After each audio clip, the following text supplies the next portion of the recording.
Welcome. In front of me is an INFINIX Zero 40, and today I will show you how we can enable and set up your portable hotspot.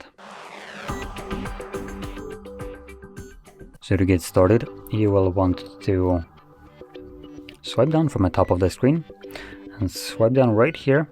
And again, to extend the list of visible toggles, it will also add the names. So we are looking for the hotspot toggle, and for me it's visible right here.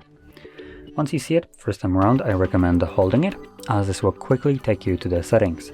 And here just select Hotspot Settings and choose the password, get rid of it, as it is randomly generated by default, so it's pretty bad.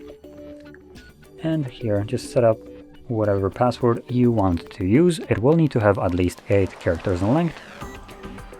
Make sure to click on the checkbox to save the changes.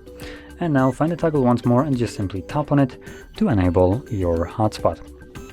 And once you're done using it, you can tap on the toggle once more to disable it. Hotspot will consume more of your phone's battery when you're basically using it, or also when it's just running in the background. So it is best to turn it off once you're done using it. Now, with that being said, hopefully you found this very helpful, and if you did, don't forget to hit like, subscribe, and thanks for watching.